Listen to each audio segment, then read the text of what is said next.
You think of the North American Soccer League of the 1970s and 80s, and which teams do you immediately think of? You think of the Delaware Greenhouse Gases, you think of the Portland Wardrobes, you think of the Toronto Economists. But there are other teams at the top of the league, right at the early days, Ian.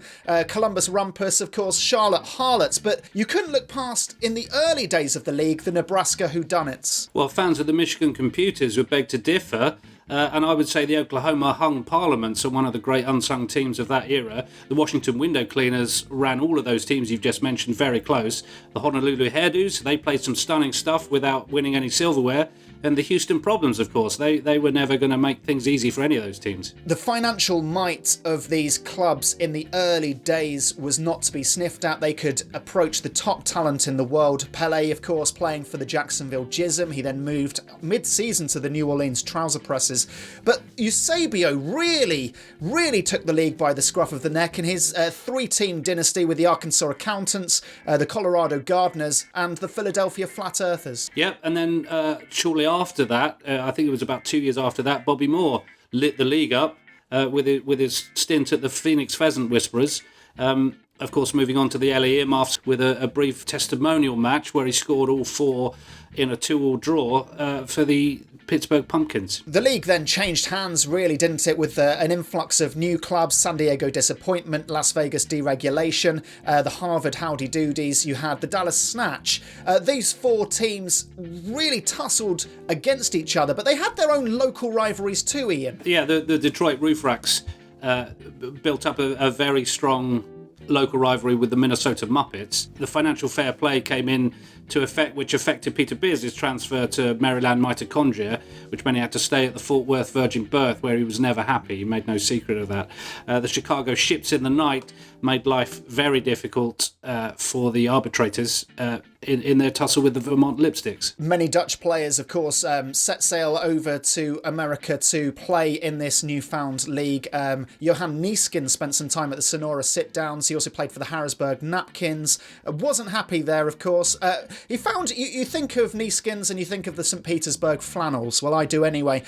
Johan Cruyff, one of the greatest players that ever played the game, didn't find much success despite his talent at the San Francisco Roller Discos, but it was at the St. Louis Cumberbuns and the Indianapolis Money Doesn't Equal Happiness where he really lit the league up, Ian. Yeah, and of course his Cruyff turn, a lot of people know this, his Cruyff turn was first seen at the Seattle Titfertattle.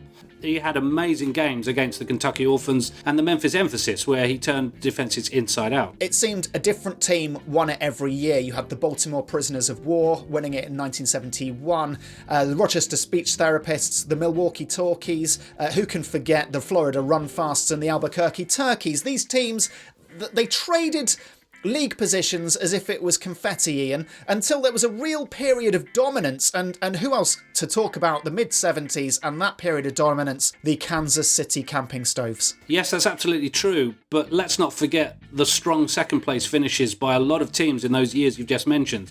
The Detroit Dead on Arrivals, they never won anything and they're largely forgotten about. I personally think that's unfair. Miami Whammy played some stunning stuff, again only finishing as high as second, as did the Long Beach Freedom of Speech, only ever finished second.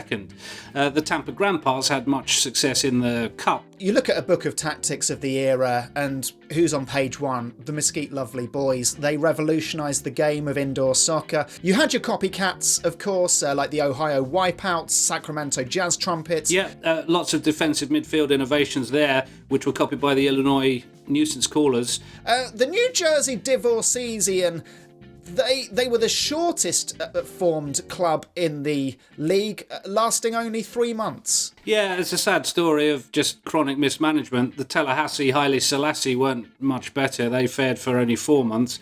The Las Vegas Collywobbles were horribly aptly named, of course. They went into liquidation after just one season. But then you've got the success stories of teams like the Denver Cucumbers and the New Orleans Chicken Explosion still going strong even though the league doesn't exist anymore.